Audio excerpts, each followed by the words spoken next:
Eyes up here. You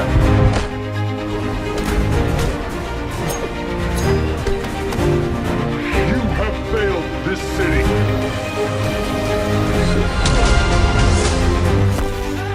Wow.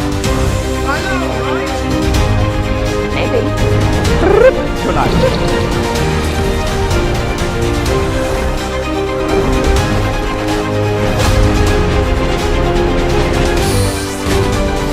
What gives you the right? What's the difference between you and me? I'm not wearing hockey pads.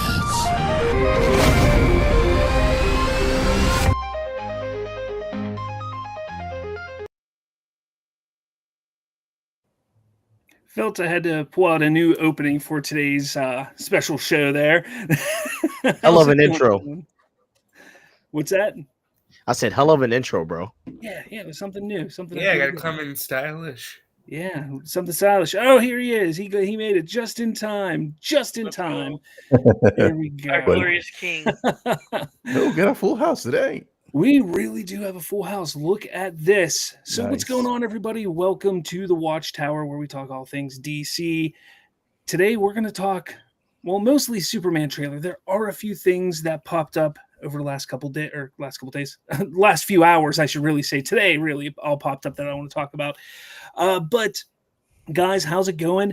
How are you feeling? Honestly, I've talked to a few of you through chat. Derpy, you and I had a very extensive conversation last night, so Yes. I don't really care about you right now. But Hey now, hey now. how are you guys feeling about that Superman trailer? I'm going to start with you, Stevie. How do you feel? Bro, the trailer's fire. The trailer's awesome. It's what I think is what a lot of people needed. I was already sold on it, so I mean, like for me, this was just the icing on top. But I loved it. I thought it was fun. What about you, RJ? It was complete trash. Nothing's gonna beat Zack Snyder. Restore the Snyderverse. No, I mean it's a great trailer. I mean it was pretty incredible watching it. I've watched it way too many times at this point, but again, it sets up so much. Like, and again, we'll dive deeper into it, but just like the story, just like the emphasis on who this Superman is as a man, like who he is as a person, I really loved. So yeah, definitely. Jerry, how about yourself? What were your reactions? You know, my big concern so far was that we knew nothing about the plot, but I also understood that he has to James Gunn has to sustain the hype, and this rollout has been going on for a while. So I understand why he didn't really give us as much information in any of the cuts until now. But now we know about the plot. We got a real feel for the personality of Superman, and I love it. I think it's so fire. I'm aware of most of the criticisms. Some of them are valid. Some of them are just the Snyder cult. But I think the trailer was fire. I'm really happy with it, and I am so excited for the movie. Ben, what about you? Yeah, just like RJ, it was a total disaster. No, I actually loved it. It exactly did what it was supposed to do. It gave me the sense that we into a whole new universe. This is going to be completely different from the previous iteration. This is something brand new. This is something exciting, something fun, lighter in tone. There's also some stuff that felt like they were a little bit heavy, but I think James Gunn, even though he gave a little bit of what's going to be in the film, he didn't give away a lot. He didn't. One of the things that people complain about a lot is that trailers give away way too much. And as far as the plot, we don't. Oh, got a new subscriber. Nice. What's the name? So as far as the trailer not giving anything away, I just loved it. That we got enough of stuff that we already seen, the characters and all that stuff. Yeah. But we didn't get the meat and bones of what the plot is supposed to be. Yeah. And I'm all for that. So Derpy, what were your thoughts? For those who didn't see my show yesterday and see you on there, what were your thoughts? Well, us DC fans have suffered for 17 years now. All the way back from 2008's Iron Man. we've never had a proper universe, but this trailer, it feels like Superman the Animated Series. Yeah, it did. It did. And Now, I'm glad that I'm very hopeful and optimistic as much as I was months ago. Now, I want to know why you guys are all talking about Superman. I was asking you guys about the Ironheart trailer, but hey,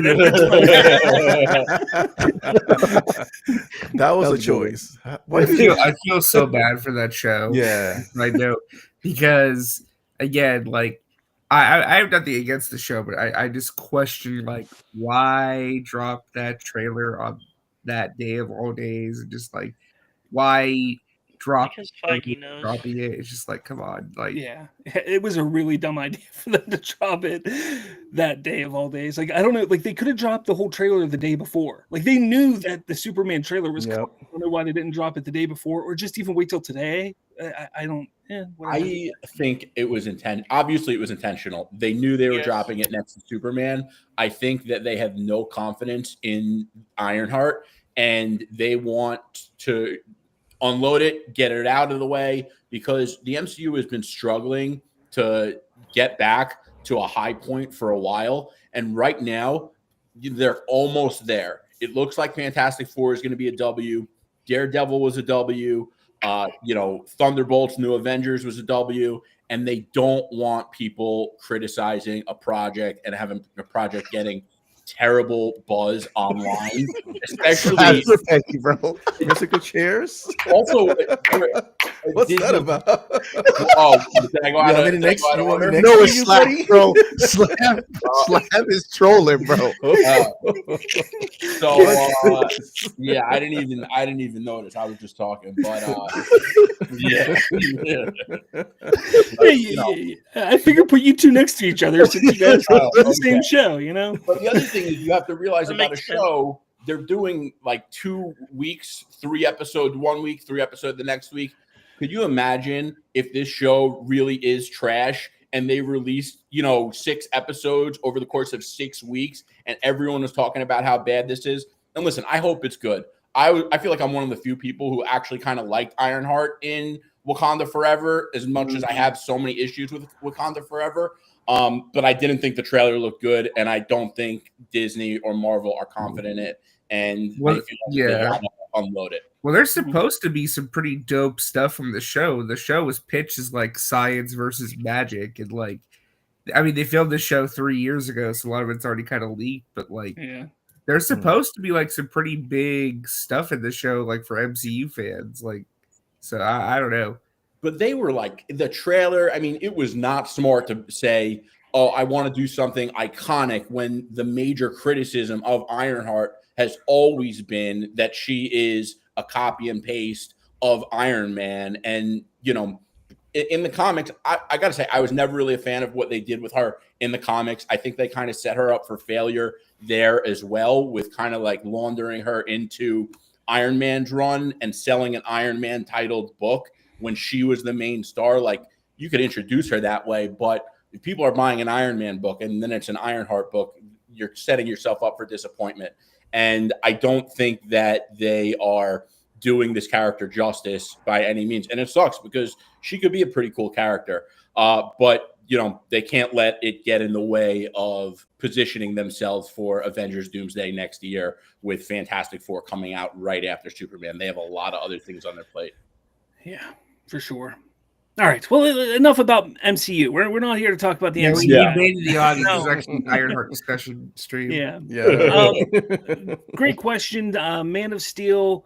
What is that? Man of Steel Magnolias is asking, when do we think tickets will go on sale? I'm guessing they're talking about Superman. Maybe. Yeah, Mid-June, probably. Yeah. I'm guessing probably mid-June. Probably, I'll say around June 11th. I'll say probably about a month beforehand, maybe a little after that. They'll probably release a second official trailer at that time and go on sale then. That's my guess. But what's the Barbie? What was the Barbie marketing? Everybody keeps pointing to the Barbie marketing, and that's how it's going. So it's so weird. That's what everybody's saying. Okay, so I want to pull this up real quick. Let's get rid of this because we can't see Jerry's face. Yeah. All right. So I don't know if you guys saw this. EW, there was an article in EW today, their summer preview, and we got some new photos Look at that. in there. We got Lex Luthor looking all Lexy. We got this, which there was a scene in the trailer where we kind of see the aftermath of this particular scene where Superman is throwing the desk. So we get that. And then, oh man, I cannot believe it, guys. It's in the picture. He's Why is he in this? He's in the picture. Why does he have to be the center of attention for this movie? It's really ridiculous. Gosh, man. Everything Look, about his dog. He's acting like he's like the director and creator of this movie for some reason. Where's his wife? That's crazy. But there was a really cool article where they talked to Nicholas Hoult about him taking on the role of Lex Luthor and how, and I'm not going to read it word for word here, but he talks about how he was reading for the part of Superman, but as he was reading, he kind of read over the Lex Luthor parts as well. And he was like, oh man, this role seems like it might be more for me. But then he's like, you know what? No. I'm reading for Superman. I'm going to read for Superman. And then he goes in for the audition, and he goes in there. He sees David Corenswet sitting there, and he's like, oh man, now that's Superman. But he eventually gets the call and from James Gunn, and they're like, hey, we want you to be our Lex. And he's like, I kind of knew. Like, he says to himself, I kind of knew when I was reading it that this was the role that I was probably meant to play and that I could really do something with it. So that's kind of what this article covers is his journey from being, hey, I'm going to audition for Superman to becoming Lex. It's a really good article. I encourage you all to go check it out. We're going to start seeing a lot of articles like this from different outlets helping promote Superman. They do that with all the summer movies. So this isn't like it's just for Superman, but we're going to see a lot of this, which I'm excited for sure. I think James Gunn brought him in for the role intentionally for Lex Luthor. I know that he wouldn't an audition for Superman, but I think James Gunn gave him a call because that was his intention all along. Yeah, I don't doubt it. James Gunn kind of, when he casts and he's looking for certain things, he kind of has an idea. Like, look, he even talked about Millie Alcock when they were casting for Supergirl. Like, he talked about how that was his Supergirl when he watched House of the Dragon. Yep. Like year and a half before the casting started, he was like, that's my Supergirl. So he kind of has an idea, like when he gets to certain times and for casting, he knows what he wants. But you still go through the process because something can always pop up. You never know. Yeah. Bro, Nicholas Hoult is such a great actor, and he is. He definitely has a future. Like, he will be in this universe for a minute. Just looking at the trailer alone, they're definitely prepping him for something bigger, for sure. So I love it. President Luthor? Anyone? I'm thinking we're gonna see. Wow, that's what I'm thinking of. I was gonna ask you guys: do you think we're gonna see Lex in the power suit? Power Lex movie? Yes. Yeah. In this movie? Yes. No, yeah, this specific movie. Not like in general. I mean, this. We might see a prototype, not the finished product. A prototype? You think he's gonna do like a next time thing, like Iron Man 1? Like Iron Man. Yeah, I think we're gonna see something. Maybe not the finished product though. Because I have a feeling that the hammer of Bavaria, whatever it's called. I feel that's like the step towards that. Like that's kind of how I feel because I'm pretty sure that is part of Lex's plan. Like that's under Lex's technology that he created that. I think. I don't know. Maybe one of you knows. I'm not going to say anything, so don't ask. Yeah, I'm sure you know more than you're letting on there, RJ. But that's my feeling. That's my theory. Is that that's under his company. That's under Luthor Corps, and that's kind of like a step. And if it's not, maybe he does get that technology and he wants to advance it and get it form. But you see all the soldiers too, because all of his soldiers are all like tech based as well, which lead me to believe like, hey, that's also a step towards that. So I don't know, like maybe I don't know. I want to say yes because I just want to see it and I want to see all of it, but I also want to say no because I want to save stuff for later. Yeah. Right. You know? Well, James Gunn said that he's the villain of the film, so it would make total sense for him to have. Yeah. Well, James Gunn will show up in it. Yeah, that makes sense. It also seems that Lex is working with the government in some form of way. Because like I was looking, I think it was when Superman got arrested, and it was it was the I forget the girl's name, but it was her and the guy that has that U on his chest. Engineer. And they were both with the army.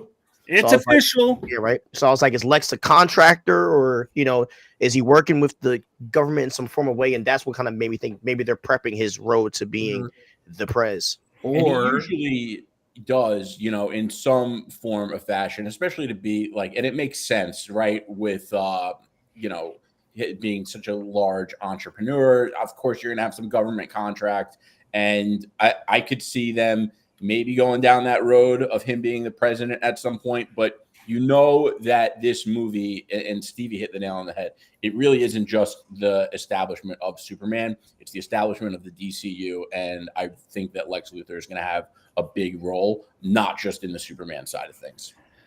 Yeah, makes sense. D-Man7's asking, this is kind of off topic, if they could ever do Superman Doomsday because of Avengers doing their Doomsday thing. Yes, they can. Doomsday is not like copyrighted or anything like that. If DC ever wanted to bring Doomsday back into the fold, they absolutely could bring their Doomsday into the fold. It's not like they couldn't do that. So yeah, they could.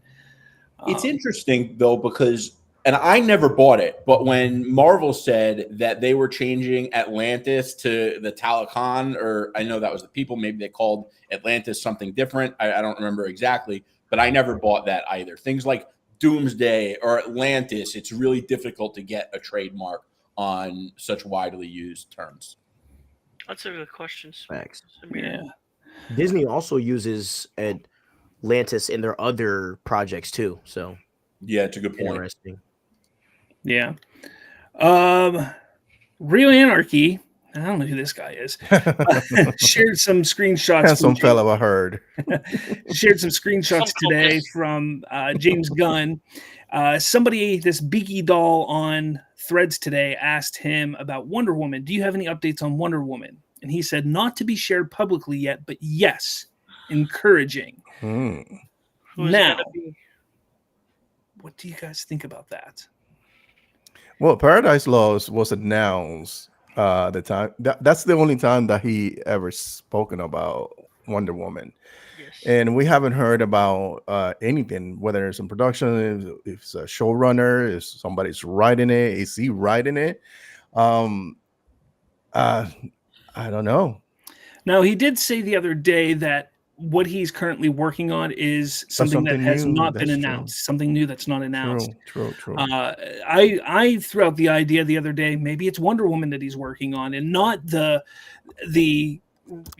everybody's hoping that it's World's Finest. I was just saying that I think it's going to be World's Finest. I don't think it's going to be Wonder Woman, but I think it's the Terrifics, if you ask me.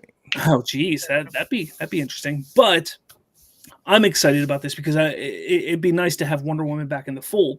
And the big reason why I wanted to bring this up is because during the upfronts, David Zaslav stated that these 4 specific characters will be the pillars and asset builders of the DCU: Superman, Batman, Wonder Woman, and Supergirl.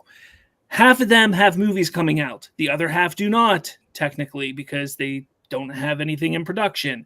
We have Supergirl and Superman with movies on the way. Superman first, Supergirl next year. Wonder Woman and Batman don't have films technically on the way. So that's why I'm thinking we're going to have something here in the very near future with Wonder Woman and Batman. So what do you think? RJ, do you have any inkling to either of these? Well, way back when James Gunn was first hired, one of the big things he kept being asked about, it's like, hey, in the history of DC, we've had a Superman the animated series, and we've had a Batman the animated series, but Wonder Woman has never had a proper animated series. And I remember he said this back when he first got hired. It was like 2022. I think it was Twitter. He said, a Wonder Woman animated series, something they've been talking about. They something they really want to do. Now, I don't know if they would do a Wonder Woman animated series, that'd be like DCU, or like that's where you introduce the character. or if it'd be like a separate project that they do. But I think Wonder Woman's coming sooner rather than later. Probably Paradise Lost in live action at least, but I would not be shocked if they announced an animated series.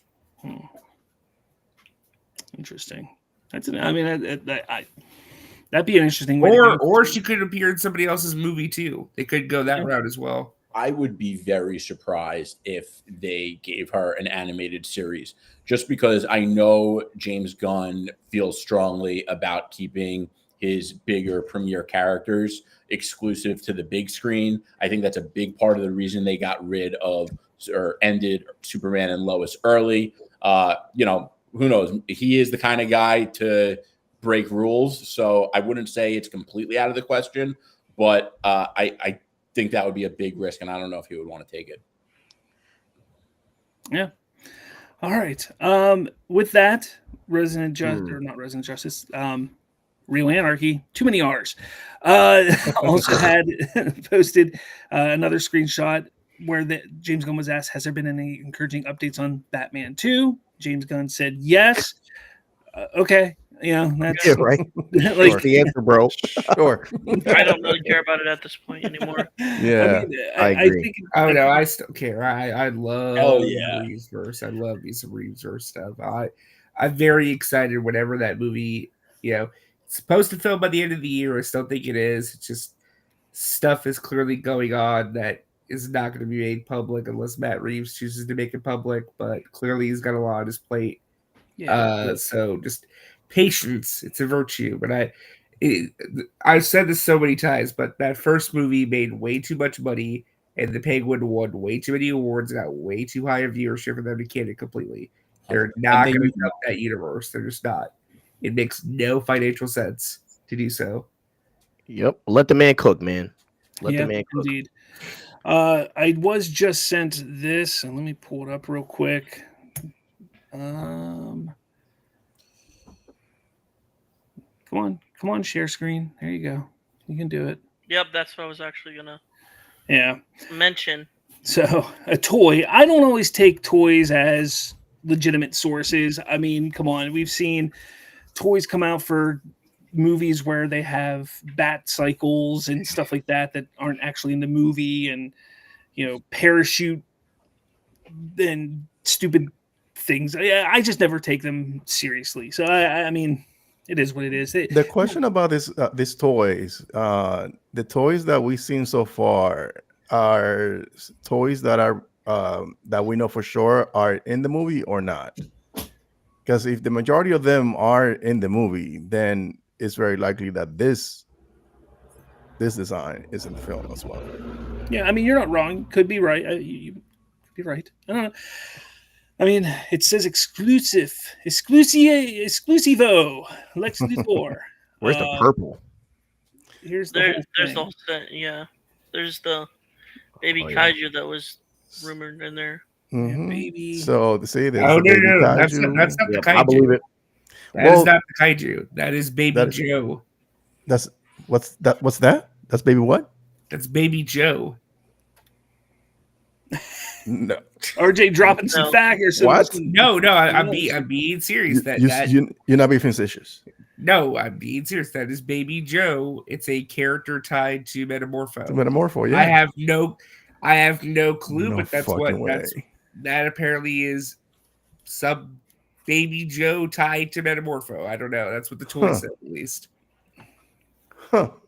I have no clue what that is or what that means, but its name is Baby Joe. I wonder what this packet is. Like, do you put that in the pod? And is there something that makes it grow? I don't know. Do you need some of that? Grow. Or do you put Metamorpho, like whatever is in the packet? Do you put Metamorpho in it? Yeah, and it changes them? Who knows? Oh, that's true. Maybe he changes colors. I don't know. Or maybe it's Baby Joe and he becomes a kaiju. I'm just making up stuff. Why is everything changing into a kaiju with you people? All right.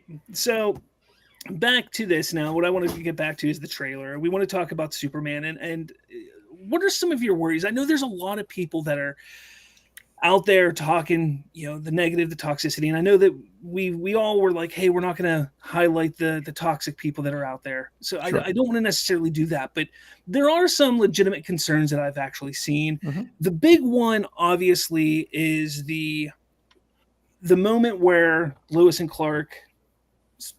Superman, I should say, are having their interview, or where Superman's being interviewed. And he does get a little animated. He jumps up and he starts talking, or not talking, but starts kind of getting animated and yelling at Lois because he's upset about the questions being asked. And there's some people that are like questioning, like, is that something Superman would do? Do you guys, do any of you see an issue with that in this movie? And I want you to be honest. I don't want you to sit here as a fan. I don't want you to sit here and think like, oh, I just want this movie to be successful. I want you to truly sit there and think, through the history of Superman, through the history of the comics, is there any reason why you think that does not fit the character? And if it does or doesn't, why? Here's the thing, right? From the moment this movie was announced, the biggest thing that has been said time and time and time again is this is a movie trying to explore who the character of Superman and Clark Kent is internally. Really, I said this on my own live stream the other night, but like, if Zack Snyder was trying to deconstruct what the idea of Superman is, right? What James Gunn is trying to do is he's trying to deconstruct the character like internally. So it's like the idea of the character versus the character internally, where it's like this whole movie is trying to support the notion of, okay, is this character still relevant in 2025? Does this character still matter? Does what he represent or what he has represented still apply today? I think the whole point of this movie, and really what the trailer was trying to establish in that first minute, is these questions are brought up because it's the world we live in today. It's a very cynical world. It's a very harsh world where, like, you have all this government regulation. Like, things aren't so cookie cut clean. Stuff is very messy. The world is a very messy place. But I think really the whole point of this movie is it's trying to show who Clark Kent and Superman is on a moral level, on an ideal level, like what are his morals, his values, and can he uphold those despite the numerous challenges he's going to face in this movie? Yeah, bro, I agree. I feel like a lot of people are overreacting to the way he was talking and not what he was actually talking about. The way that I saw it, at least, was, number one, he was with Lois Lane, so I felt like he was a little more comfortable to talk the way that he did. If he was with another person, I don't think he would have talked with the passion that he talked with. I do think he was talking passionately. I don't think it was angry. I feel like a lot of people haven't been snapped on, because when I've been crashed out on, it did not look like that. Superman looked pretty nice, I'm not gonna lie. And just as in I mean, look, he wants to do the right thing. And it seems like, from what we have seen, every time he tries to do the right thing, there's someone that he has to go through. There's some rules that he has to follow. And we all have been in times in our lives where we wanted to do something, and there's a stupid rule that makes no sense that we have to abide by. So Superman is passionately frustrated. And for some reason, you guys think that Superman has like Superman can't be frustrated. Like, Superman can't be annoyed. Like, yes, he is a good man, but like, he still has emotions that he feels and goes through because he was raised by humans. And that's the part that, a lot of people forget, that he was raised by humans. So he can feel this way as long as he doesn't act on it in anger. Mm-hmm. And really quick too, I want to add this too. I feel like oftentimes in the movies and shows we've seen with Superman, it's always how the world reacts to Superman. But I think what this movie is trying to do is like, how is Superman reacting to the world that he lives in currently? I think that's the big difference too. I one of the things that I like, because I love what Zack Snyder did, and I know a lot of people question some of the choices that he made with his films, but I appreciate that he took these characters and did what he thought would make sense in that on that specific shot, right? For instance, he didn't save his father. He did like those are the arguments that people are constantly have online. He didn't save his dad. He snapped Zod's neck at the end. I mean, those are valid points, but I understand what Zack Snyder was trying to do, right? So now James Gunn has a turn to play with his character. Now we're gonna question this because he just yelled. Like, this is not out of character. This is him being comfortable, like he said, to piggyback on what you said, being comfortable with his girlfriend, and this is not a testament to his to his character, but much rather at Lois' ability to get under his skin, because she is a reporter. She's a Pulitzer winner reporter, and she's doing what she's supposed to do. She's supposed to get under your skin, give you the tough questions, make you uncomfortable. How many times have you seen these amazing reporters get under the skin of the people that they are questioning, whether it's a politician, whether it's an artist? How many? You guys remember R. Kelly just crashing out on an interview? This happens. Yeah, exactly. So this happens all the time. So him doing that in front of her, which I feel like it was like a little bit performative. So I think they were practicing to the real for the real interview. It was like in brand. So even though like we're lacking a lot of context, it's like it feels like it was earned. It meant something. It was more about her and her ability to get under his skin, under the skin of the Man of Steel, than him just crashing out in front of her. Yeah, I didn't see it as out of character. You know, Superman getting mad at Lois was obviously a clear choice by James Gunn. You know, it was basically the first thing you saw. And it's just a more emotionally complex, human-like, you know, I think it was Steve who said, you know, he was raised in Kansas, and he does struggle with moral dilemmas because he always does want to do the right thing, but he lives in a world where we all see what the right thing is as different. You know, people are always arguing is what's right. And I think there's a lot of nuance to that. And he is frustrated that people see nuance to doing the right thing. He's just like, this is the right thing. And I think that Superman is unlike anyone else in the comic book superhero world. No character is looked at under a microscope every day the way Superman is. When people say Superman is not relevant, there's not one other character that gets looked at this way. So I think that goes to show how much hype it is and how this movie does feel so different.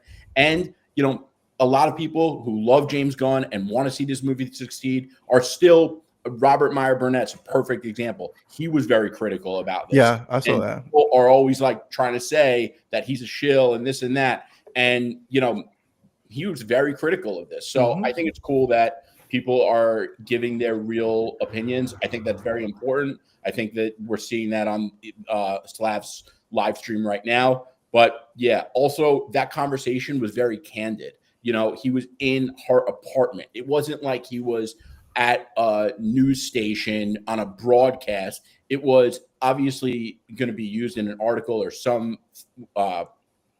medium. But that conversation was not live. He was in her apartment at nighttime. So it was very candid, and he was obviously very comfortable. And I think that's an important component to it. Yeah. Anybody else? No one? Okay. Well, I pretty much agree with what everybody said. I can't say it any better than that. But I mean, that isn't like the only thing that people were sitting here saying that they're not getting right about Superman. A lot of people were upset because of the way he's acting as Superman, and specifically the scene which is my favorite scene, where he goes, hey, buddy, eyes up here. And then he flies up. There's a whole bunch of people that love that scene. Like, that's my favorite scene in the trailer. I think it's fantastic. And I put a tweet out like, that is Superman through and through. And people are like, that's not Superman at all. He's never done anything like that. Why is that Superman? How's that Superman? What people don't seem to understand is that we went for years, and I'm talking more specifically on the big screen, where Superman never got to really be. This is going to sound wrong, but like playful. Like he didn't get to expressive. Yeah, that's a great way to put it, Dirk Pete. Like expressive. Like he didn't get to really be a superhero. Like he was, because when you talk about superheroes have fun in the comics. They're not always just so serious all the time. And that's what Zack Snyder and the DCEU was doing. They were always so damn serious. Don't get me wrong, Aquaman was a bit different. Jason Momoa, he just can't be serious. It's impossible for Jason Momoa to be serious. But for the most part, everything that the DCEU was doing was pretty damn serious. You had Shazam and Aquaman. Those were the only exceptions. And honestly, those were probably two of the most fun out of all the DCEU films that they made. Yep. So when you really look at it, this is a chance for Superman to have a little fun, to be a little playful. And it felt to me like Superman. Like at that moment, I was like, I feel like I'm reading a comic. I feel like I'm watching Superman, the animated series. Like that's what it felt like to me. And people were upset because why would he act like that? Why would he do that? So it's to me, it's not so much that people are upset that Superman's acting that way. I think they're just trying to find a reason to say, oh, he's acting different. That's not good. It's different than what we got the last 10 years. It's not good. I don't know. Do you guys agree? No, it's a great point about how Superman is playful and fun and not always serious in the comics. And, there's even there's a comic, I think it was also a crossover. There was a comic where in Tom King's Batman run, Superman and Batman, they basically dress up as each other. They go out with Selena Kyle and Lois Lane. Yeah, and there's a lot of moments like that also in Superman comics where he just has fun, and I think that's a big part of why Crypto is in the movie, amongst another couple of really good reasons, obviously. But Superman has fun. He has a personality, and you have a lot of people online who don't really know who Superman is. You have to remember, a lot of people pretend to read comics. So when you read tweets from people, it's almost like they kind of found this corner of the internet of movies and comic book movies. And I'm not saying they don't love them and all that, and that's great. But a lot of people don't really know who Superman is, because if you don't read the comics, and you may not have seen a good Superman movie that's modern and comic accurate, where you do have a playful Superman, you do have a Superman with a personality. And Superman and Lois did a decent job of it to an extent, but it was a different type of Superman, because Superman was also a father, he had a family, and there was those complications. So I think that James Gunn, I think that's why they called this movie Superman Legacy to begin with. I think it was a great move to change it, but to me, that signaled that we are going to honor Superman's legacy to be a faithful, comic accurate representation, and they need to sell this Superman to the masses. And Superman is a great character. Why not do a comic accurate, playful one? Yeah. Well, I would say too, this is what I've always said about DC too. Like, one of the unique problems that DC as a brand has always had is that it's multi-generational. Because if you compare Golden Age Superman and Batman to what we have today, it is so vastly different. But the thing is, like, everybody, because DC's been around for so long, it's a multi-generational property where it's like every generation really has a very different outlook on what these characters are and how they're supposed to be, because they did evolve and change so much across like 70, 80 years. They were very fluid, like how different writers would approach certain ideas. I mean, look at like post-crisis, pre-crisis Superman, before John Byrne kind of rebooted everything in, like, what was it, the 80s, with his origin story and everything. It's very different from what came before, and again, we're kind of harkening back with this movie to a little bit more of the Silver Age stuff, which may not be for everybody, may not be your cup of tea to see more of the science fiction, fantastical stuff too. But I think, to your point as well, like you just said, I think Gunn is trying his best to pull from everything to try and like make this modern reinterpretation that kind of like checks all the boxes, or at least tries to, because again, it is such a unique situation where like everybody's got their own idea of what Superman should be. Mm-hmm. He actually said in I forget exactly where. I think it might have been a comment. I think it was a comment. It was on Threads or. I think you're gonna say the same thing I'm about to say about Yeah, life. I just spoke. So if you want to take it, go for it. No.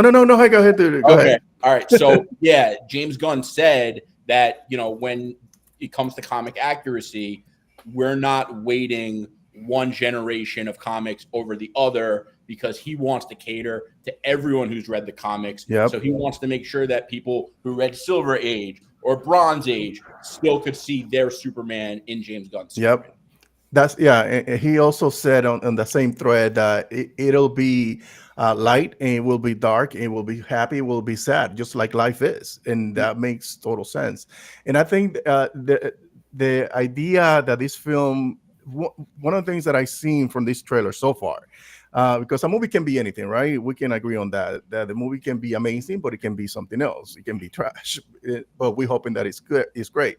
But one of the things that I've seen so far and that is what I'm looking forward to, is that this movie is not going to be devoid of joy. The film looks like it's going to be joyful, that you're going to enjoy, that your kids that you can take your kids. I don't know how how young your kids will be, how old you can, if it's going to be PG-13 or PG. I don't think it's going to be PG, but anyway. But I like the fact that he is bringing a Superman that is going to be that is going to have some quips, that is going to not take himself too serious, that is going to connect with the majority of people. I remember that I was watching somebody reacting to the trailer, and his reaction was, when he did that little quip, "Hey, eyes up here," he said he has a personality, and I just burst out laughing, because that is one of the things that people complain about the previous iteration. And I always felt that the previous iteration was a valid one, because you cannot have the same thing over and over and over, because otherwise the character will become boring, and then it will lose its edge. And it's good to have these dark takes, and it's also good to have these lighter tones. So I think and the problem with that is that with the Golden Age, we had Christopher Reeve, which was very much aligned with the Golden Age, and with the Golden Age Superman. And then when Zack Snyder came around, all those people went at him, because that was not their version of Superman. Now, 15 years removed, we are dealing with those people who feel that that version of the Superman that we had a couple of years ago is the actual, what Superman is supposed to be. And I'm sure, like 10 years from now, when this is all said and done, and somebody wants to take Superman a little bit more serious, or give it a grounded tone, we're gonna repeat this cycle all over again. So it feels like, okay, we could defend this, but it's just gonna be cyclical. It's gonna continue to happen. But I'm loving that in this time around we're going back to that Golden Age, and at the same time, this is gonna be a balance with all those things. It's gonna be funny, serious, dark moments, happy moments, just like life is, just like James Gunn said. Said a lot of shit. 10 years again. But yeah, I get what you're saying. So another worry or issue that people have is this movie is an exact copy of Batman vs Superman. What do you guys say about that? How? Batman's not in it. How? Where's Batman? Well, here's the thing. I can somewhat see where they're coming from, and let me explain. It is dealing with some similar themes and ideas, because if you think about what Superman's story was in BVS, it's a whole story about there's Lex Luthor, who's there's this conflict like with the going on, where it's like Lex Luthor's perhaps maybe trying to like get the public to turn on Superman. That could be an aspect of the movie, but also too, it's like Superman questioning his place and his role in things, like who does he serve, who does he represent. I can kind of see where some people would be coming from with that, but I think it's definitely not. It's exploring similar ideas, but I think it's doing it in a very different way, but also too, it's taking it to another level in some ways as well. I think people like to. I forgot the name of the word when you try to connect the dots. Confirmation bias, because if you look, Superman Birthright, Superman Secret Origin, Action Comics, Superman American Alien, and I think what's the name? They made a game out of it. The Kill Lois, whatever. Anyway, so all these comic book runs, Superman has Oh, the Injustice. Injustice. Thank you, thank you. Even in all those comic book runs, you have the government keeping an eye on Superman. They are heavily involved in investigating Superman and what he does and all his actions. So this is not a new thing, and this is what Zack Snyder did with his film, sure, but this is not something that was inherently created in that film. This is something that is part of his mythos. So if James Gunn said, "No, you know what? I'm gonna use this because it's part of what Superman is and how they today in today's age we will deal with someone like Superman." Yeah, I'm gonna include it. So it just makes total sense. So it's just that there is a little bit of, yes, of course, people are gonna do comparing them to, but there is, this thing is not a was not a thing where you can say that Zack Snyder was a blueprint. This is something that's been there for a while. Yeah, I see. Like the BVS thing doesn't really make sense to me because BVS is more about the concern of the power of Superman. And they're like, can we trust a guy with God like power? And with this Superman movie, I don't necessarily think it's the power that scares the people. It's more of, can Superman go through the people that he needs to go through to get things done? You know what I mean? So, like, now, if they were like freaking, and obviously Lex is always going to freak out over the godlike power of Superman. That's just who Lex is. But other than Lex, like, it doesn't seem like the people are really afraid of his power. I mean, they threw a freaking can at his head, so like it obviously shows that they don't care, or I don't think they don't care, but like they're not afraid of his power. It seems like there's already a type of trust built. You know what I mean? But there's something deeper going on that I necessarily don't know. You know what I mean? Entirely. I also do think he, like, especially the first, not the sneak peek, but the first clip that they shared, there were a lot of images that were very similar to Snyder images. And I don't think that was a mistake. It was just, there was too many of them that were too similar for, like, the odds of that being a coincidence are so slim. Which one are you referring to, though? There was the shot of I wish I had it, but there was like someone posted it and it went viral so many times. But it's like 4 images or maybe 5, and they're side by side. And the first one was him walking through the crowd, where it was the scene Stevie was just talking about with the can. And there were a couple other images that were very similar to mostly probably. What was that? The arrest was similar to Man of the arrest, yeah. Yes, that too, exactly. And 4 or 5 shots that are that similar. I mean, like I said, the odds, and when I say they are so slim, I mean like a fraction of a percent slim. It's like basically mathematically impossible. So I think that was intentional. Maybe he's doing it to be like, I'm honoring the past and trying to win some people over and kind of nod his head. I don't really know, but I do think that there is going to be some analysis on the public's relationship with Superman in this movie. And I think that that's pretty cool, especially considering like we just live in such a divisive time. And I think they're trying to put Superman in a modern world for a modern audience. Well, yeah, and I love too, like there's shots of the trailer. One of my favorite parts of the trailer too is when like that citizen of Metropolis sees Superman's crashed out, and he goes to help him. He grabs him, pulls him up. It's like that's the kind of stuff I love too, because that comes from like the Sam Raimi school of filmmaking, where it's like make the city and its citizens feel part of the world, make them feel like characters too, because Sam Raimi, like I said, he understood that with the Spider-Man movies. Like, you gotta make New York City feel like a character because it is a crucial part of that hero's identity. Like it's the city they protect. So and it helps your hero. Like it shows how important your hero is. Where it's like people look up, look up.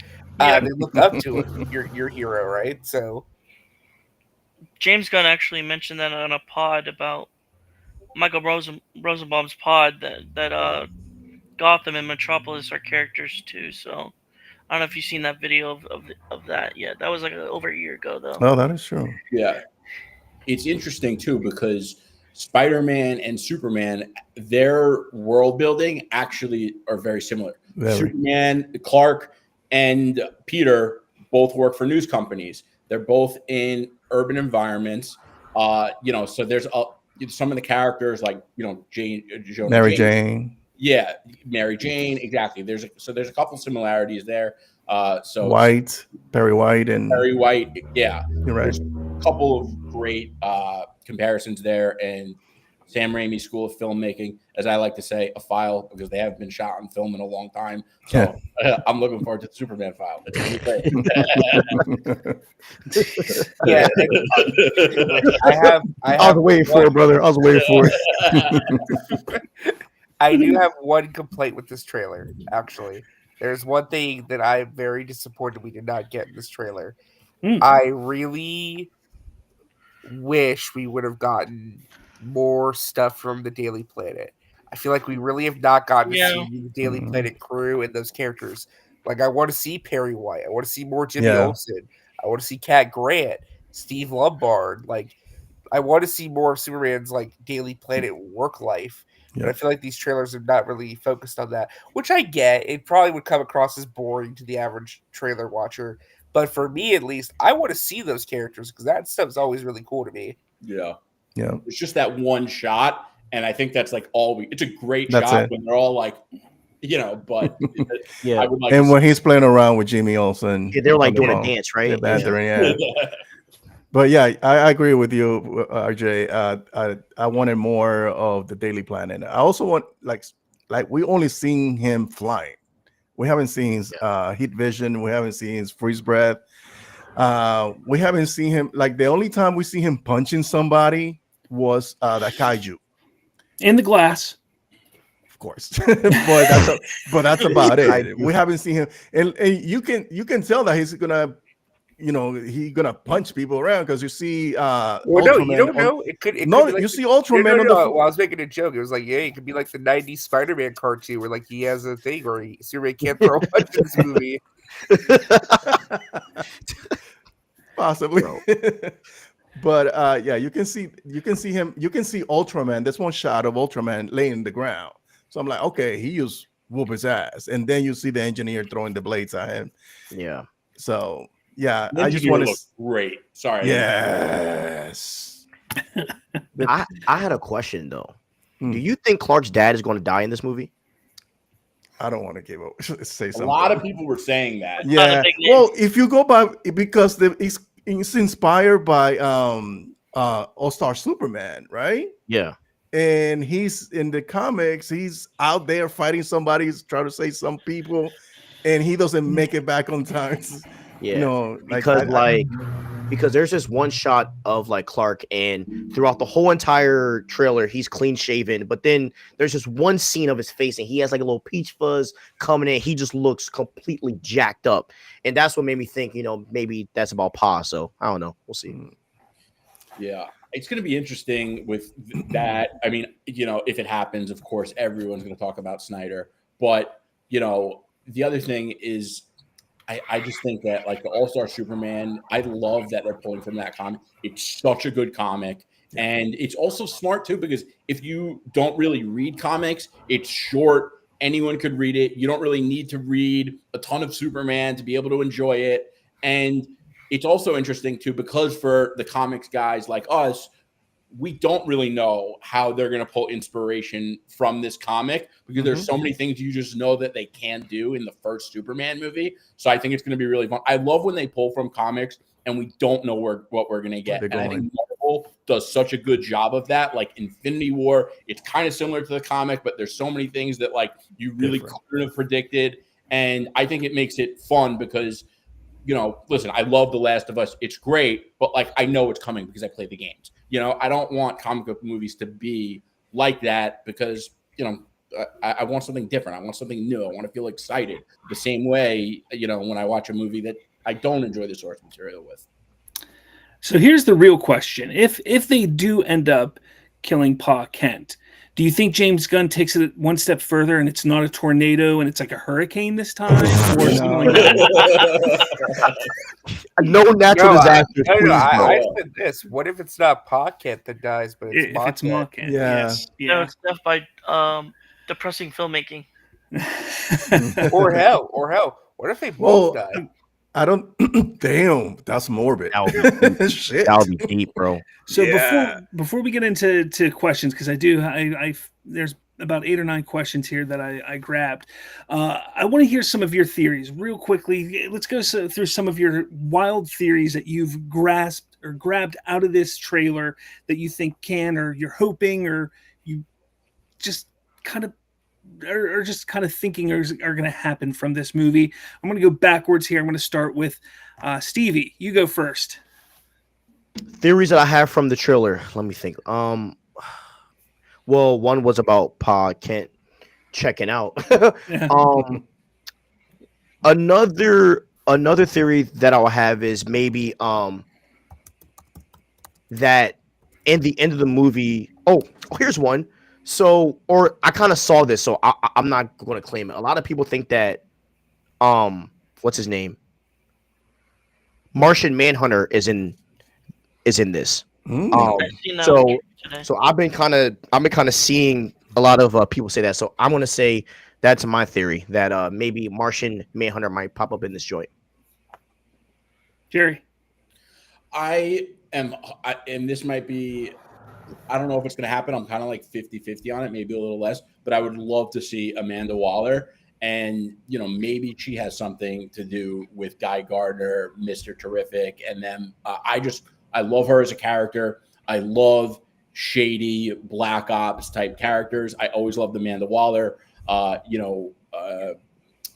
Val from Thunderbolts, I forget her, Valentina de Allegra de Fontaine, kind of reminded me of her. So I always love characters like that. I don't think we are going to see if there's another major character in this movie. I'm telling you right now, I think that there's a good chance, obviously, Supergirl is going to be in it, but I wouldn't be surprised if they put Batman in this movie. And I'll tell you why. Because there's so much riding on this movie for the success of the DCU. Warner Brothers is just not in a healthy position financially right now. And Batman and Superman are their two biggest guys. I feel like if they had Batman in the movie, not even in a big way, but if they had him just enough to do the cameo and casting announcement, that shit will fucking shut it down. Yeah, exactly. And there's a lot of competition. They got Jurassic World. They have Fantastic Four. So the hype for this movie and the amount it would help the box office and the success of the DCU at its launch point would just be so insane that I feel like there's a decent chance of it happening. Bro, you just fucking blew my mind because I think fuck. All right, go on. I just thought about something crazy. No, I was actually done. So and now I really want to hear what you're gonna say. No, because you mentioned Batman, and one of the things is that we saw the trailer for Peacemaker, and we see 2 Peacemakers, same fucking guy, different dimensions. Is this how we get Robert Pattinson as Batman? Yes. This is how we allow past this Batman. Yes. Is this how we get Robert Pattinson as the Why did Batman? you bring that up? What happened? Why? Here's the thing, Bro. It's not impossible. Okay, that's all. Good night. All right. Shouldn't have said that. Time to make a video after this. What's your crazy theory? Don't ask RJ. RJ knows too fucking much. Well, I do have a crazy prediction. Yeah, we're gonna go with do you fucking know, or no? Like it's actually like a crazy prediction that I don't know. Okay. This is the dude with the glowing ball in the background that nobody knows with. That's a Zeta tube. I think it's Solaris or some type of version of Solaris. Oh, that thing, yeah. Oh, I don't know if Solaris, I'm- that'd be cool. I don't think that thing is such a big deal. I got a feeling like it's a nothing burger. I think it's at the end of the film, Hmm. Okay. but that's just me. But that's my theory is that it's Solaris. Okay. All right, No. RJ, what do you Or got? RJ, without giving shit away, bro, please. I'm not giving that away. I'm not giving that away. So this is my pie in the sky wish, but also theory and perhaps hopes and dreams. It's a two-parter. One, I would not be shocked if at some point in the movie they reference that Superman has been. He knows what kryptonite is because he's been shot with it before by Bloodsport. By the bullet. Oh. Ooh. Second thing, Yes. I think there is a chance. This is my pie in the sky theory and hope that Peacemaker will show up in this movie. I got a Some feeling that too. capacity. I would got a love feeling And that too. I would not be shocked Yeah. if this movie had a post-credit scene with Rick Flag Sr. to set up Peacemaker season 2. Mm. Would That's not a be great surprised. theory. That's a good theory. Makes a lot of sense. Because Yeah. I feel like What- I feel like this movie, even though I do think that James Gunn wants to tell a complete story where it's Mhm. like doesn't need a post-credit scene, I think this is going to be a post-credit scene where it's like you want to motivate people to know this is a new universe, but also B, that it's a connective thread to where like, hey guys, like you need to start like buying into like everything coming out now because it's all connected. So what better way to do that than by doing some Peacemaker connections? And helping Peacemaker's numbers because it's coming soon. And That too, yeah. That's true. That's true. Yeah. Yeah, but Supergirl's more important though. He has more I content. think It is, but I think don't fucking say it. I'm not giving anything away. I'm just saying I think that if Supergirl were in this movie, she would actually like be in the film itself and not in the Yes, post-credit scene. I agree. That Fair, is a theory that I have. I don't know shit about the movie, but I agree. If the film is structured, as I think it will be, then it will make sense for her to show up in the film during that little section of the film. Fair. But my theory is shit, I lost my train of thought. Oh, Mr. Terrific. Mr. Terrific. I think he's gonna leave the Justice Gang. Is that what they call it? Whatever. Yeah. Yeah, I think he's gonna leave them by the end, and then he's gonna start building the Terrifics with him and Metamorpho. That's And just Joe.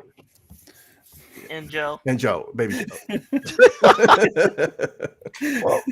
Well, that's a great question. I want to ask you guys too. That I think about it, like, who do you think the Justice Gang are? Like, who are they? How did they come together? But also, too, like, what is their role in this movie going to be?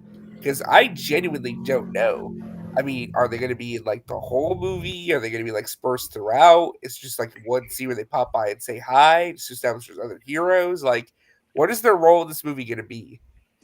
Well, I don't think they are working with Argus or the government. I think they are their own entity because, and I'm going by the Peacemaker trailer because you see on season 1, Peacemaker pretty much went against Amanda Waller, and he doesn't want no parts of her. And Argus is now probably hunting him down, so he wouldn't go knocking on their door. So he went and met with Max Lord and Hulk Girl and Green Lantern and Guy Gardner. And I think they are a separate entity from the government. I think they just corporate heroes for hire. See, I think that the Justice Society, or the not Justice Society, I think the Justice Gang is an aftermath of something. Something that has been on my mind is like how Jordan is going to be older, which means that there's some history behind there. And Comic Cut says him and I have talked about this a lot, and he brought to my mind that there's a history before even Superman.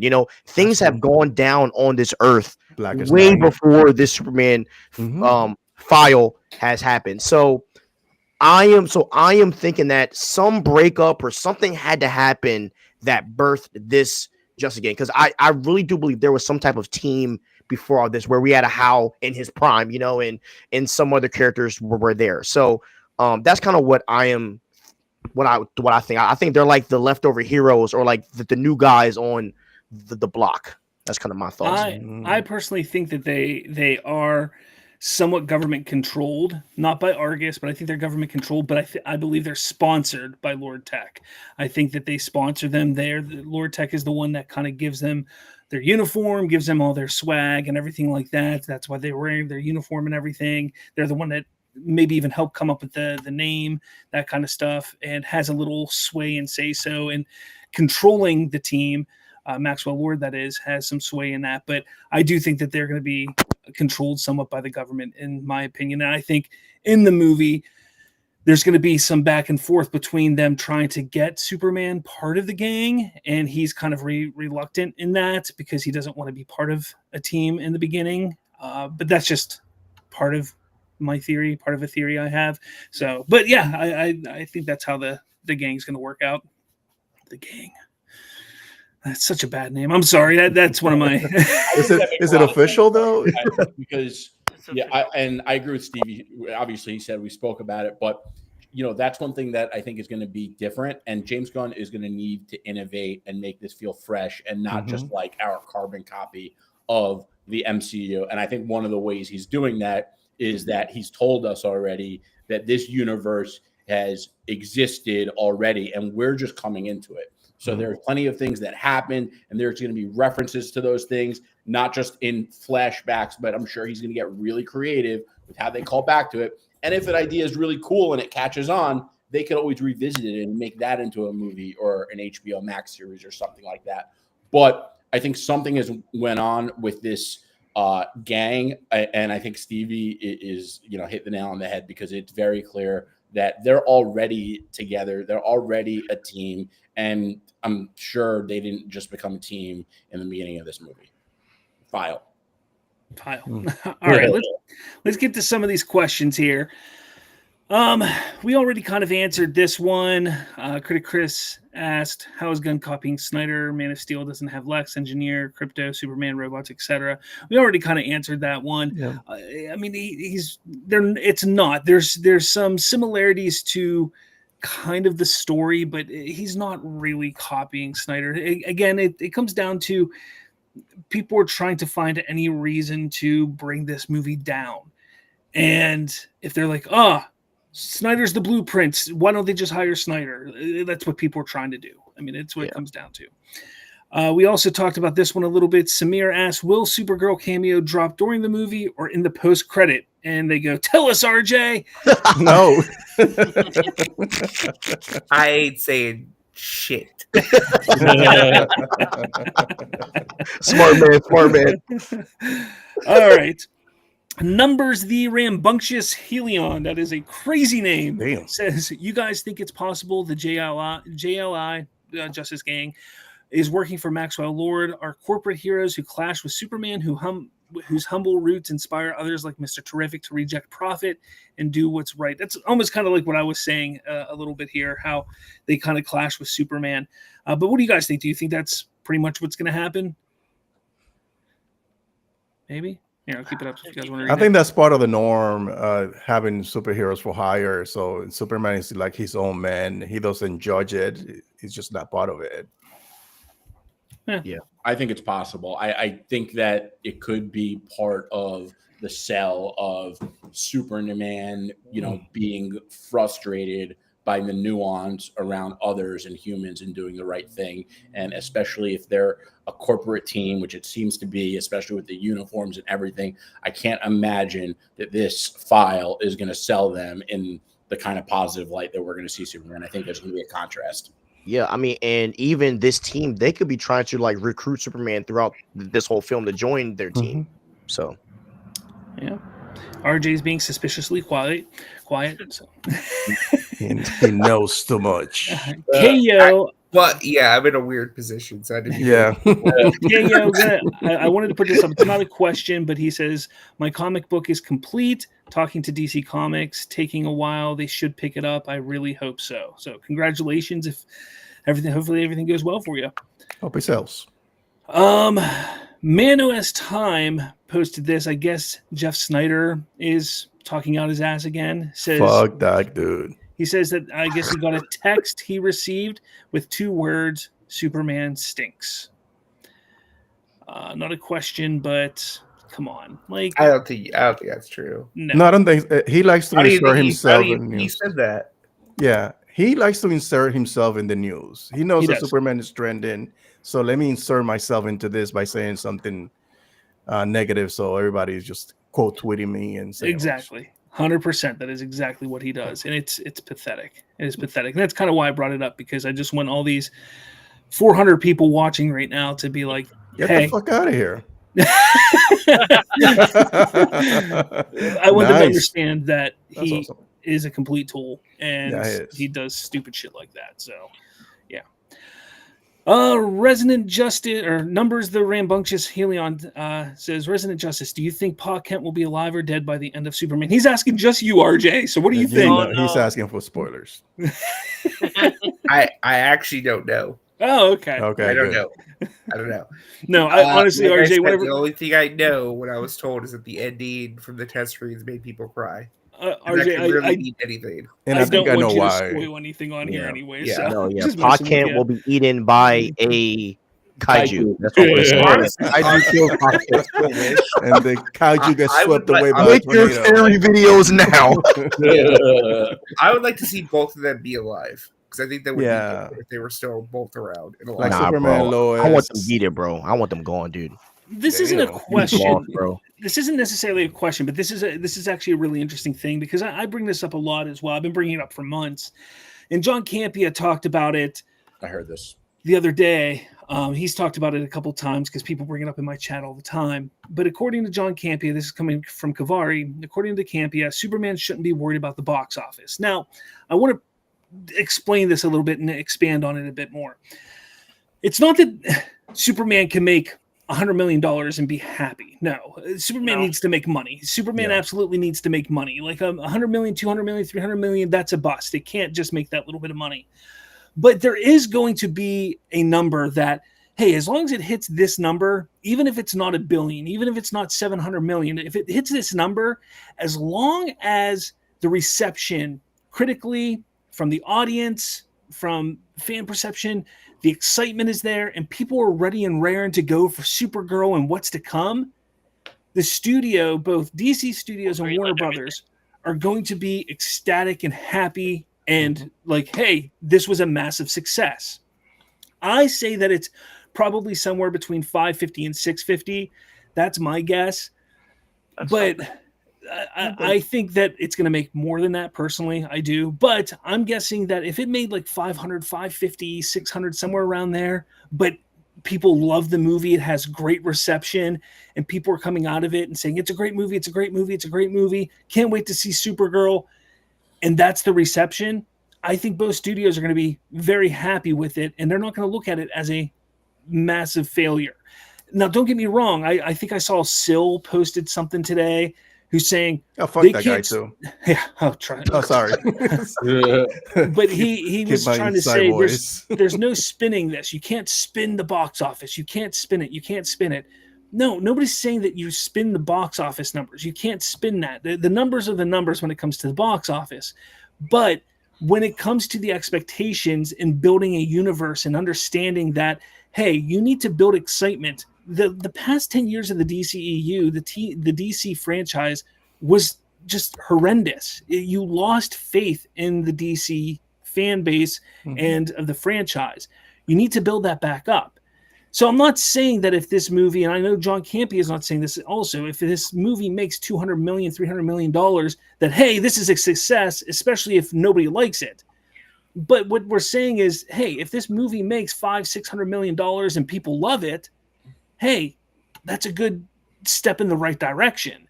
So that's kind of how I think people need to look at it. What do you guys think? Do you think that's accurate?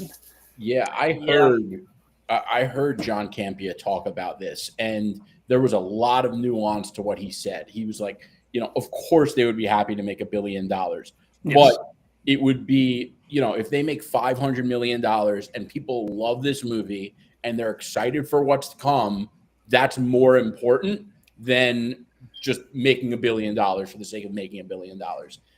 So there was some nuance to it, and I agree. And I also think it's interesting because Supergirl is the next movie. So this file really does need to do well and get people excited for Supergirl, because that was a risk. Making Supergirl the next, if people don't like Superman, they're not going to go see Supergirl. Yeah. You know, so this movie file, I keep doing that, and I'm correcting myself in my own word, but people need to really love it to be excited for Supergirl, and that's really important. So he makes some great points on it.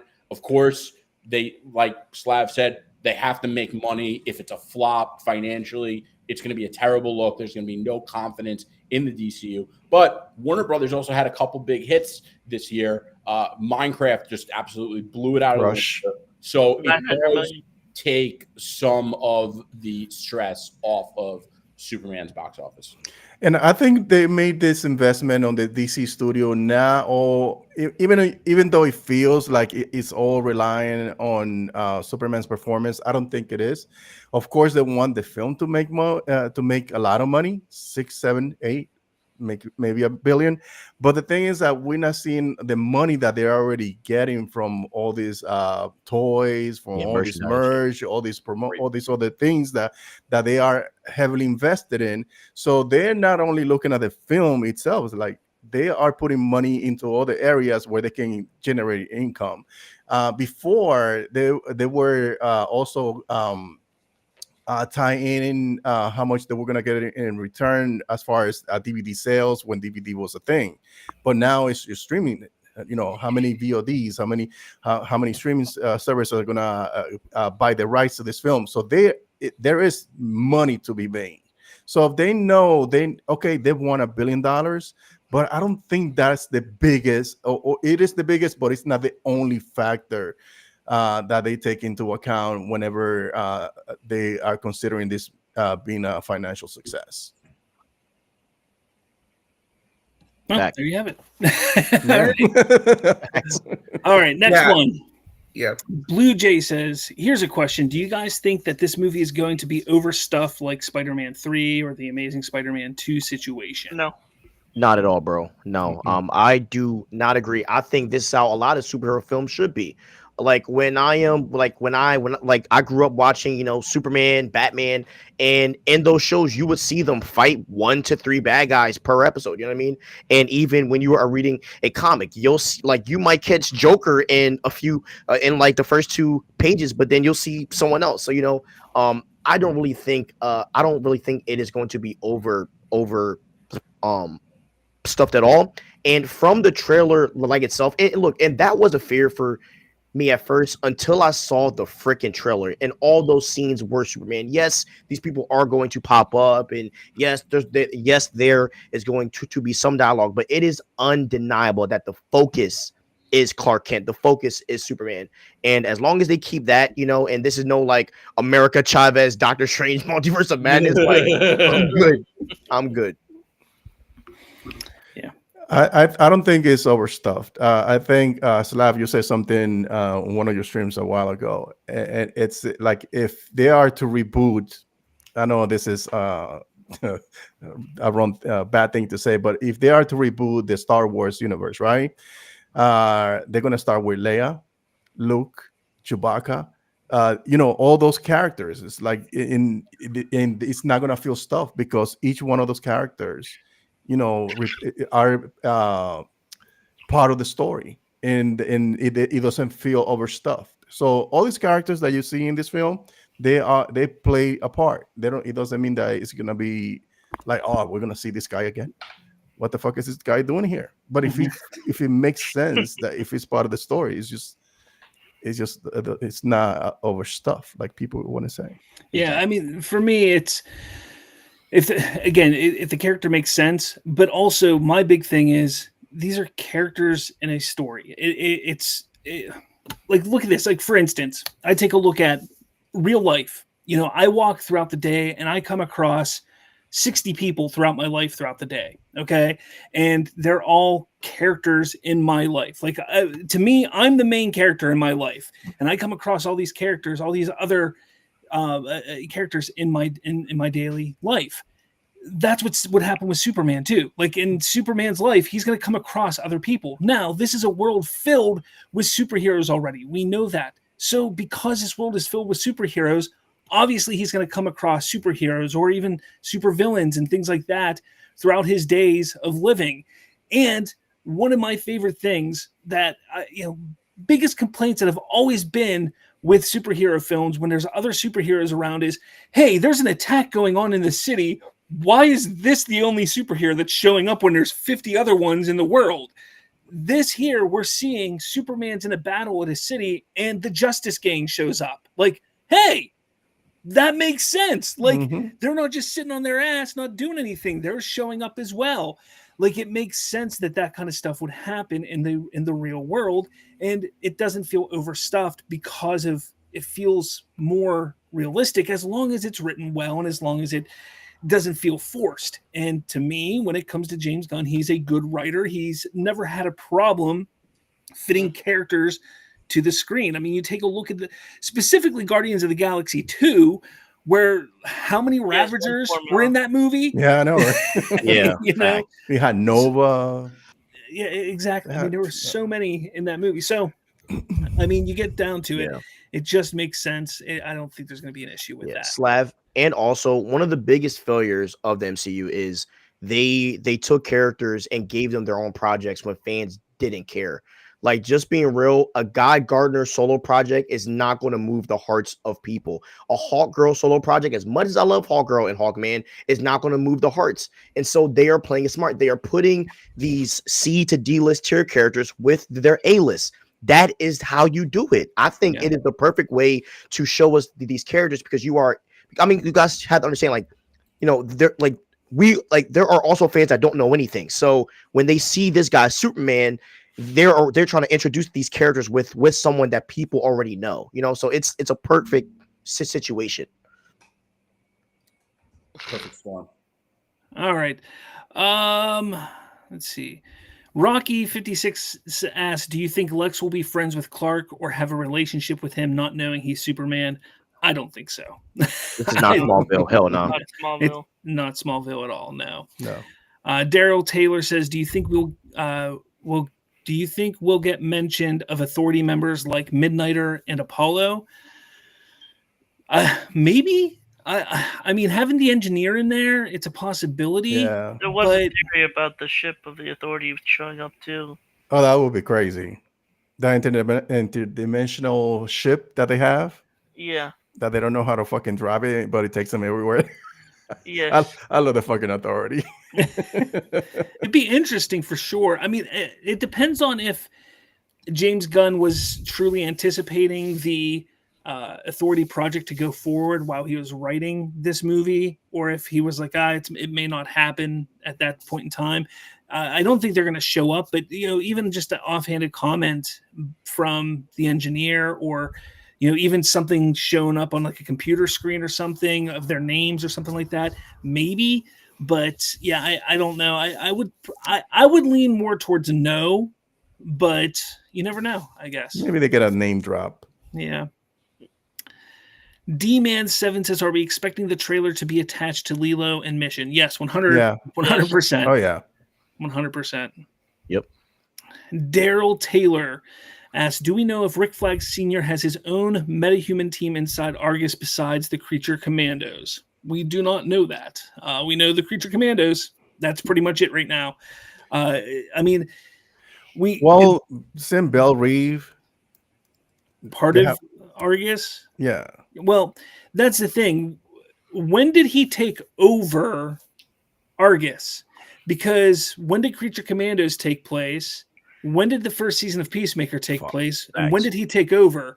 Yeah. And that. And is he running? Does he control the 11th Street gang or crew or whatever they're called, the Peacemaker crew? Does he control them now or no? Well, no, because he's after Peacemaker, so he's not in the second season trailer. But then, does he control the Suicide Squad? Like, who knows? Like, who knows at this point? It's all good questions and fun to theorize and think about. But I think as the universe builds, we'll definitely get that information. But just the fact that we are having this conversation is what excites me. Yes, That we used to do this only with Marvel, and I love Marvel, and this is not a shot at Marvel. But if we finally, as DC fans, we can make this fucking have this conversation. 17 years, man. Yeah, is this connected to years. this? Is the next movie gonna connect it to that? Facts. This character, like all this stuff, man. I've been waiting for this. I mean, guys, like, who would have thought that we are getting a series with Hal Jordan and Jon Stewart? Like, it just drives. It makes me just want to jump off a wall, dude. I can't wait, bro. I cannot wait. I'm a huge Green Lantern fan, so that's the right now. That's the project I'm most excited for. Yeah, me too. Yeah, not even Supergirl is above that. Yeah. Oh yeah. I do not understand why the four characters that are the pillars of the DCU, that should have been Green Lantern, Jon Stewart, right? 100%. At least, yes, 100%. I agree. I'm like, what? Crazy to me. That I like Wonder Woman, okay, but Supergirl, like, I get it. You have the movie coming out, but you don't have to say she's the pillar of the DCU, and it makes me think she's going to have a bigger role in the DCU than Jon Stewart, and I don't like that. Yeah. Let's wait because I got a feeling there's a reason why they pick Aaron Pierre to be Jon Stewart. Yeah, because that dude is he's a unit. He's a presence. Yeah, you need that individual as like a leader, and I think he'll be. Yeah, HBO is also a lot different than other streaming services. They focus a lot on quality, man. They focus a lot on quality, and I really think this show is going to blow fans out the wall. Like, I think fans are going to be going crazy over the show. I really do. Yeah, I can't wait for Lanterns for sure. But guys, I think it's time to start closing up shop here. This was a great stream for sure. I loved it. RJ had to step away. I don't know if he's back yet. RJ, you there? I don't know if you're back. No. Went to his back cave. Ben, where can people find you? Where do you want them to find you? And what are you working on right now? I'm working on saying goodnight to my daughter and then go to sleep. No, I might do a live stream tomorrow. I'm still not sure because I have a couple of things to do. So follow me on Real Anarchy on all social media platform, and where I try to keep things positive and create a positive space for the DC fans. And that's it. I'll post it on Twitter if I do a live stream tomorrow because I'm not 100%. Gotcha. But thank you for inviting me, dude. This was fun. Yeah, no problem. Yeah, this was a lot of fun. This was a blast, yes. RJ, where can people find you? What are you working on? All that kind of stuff.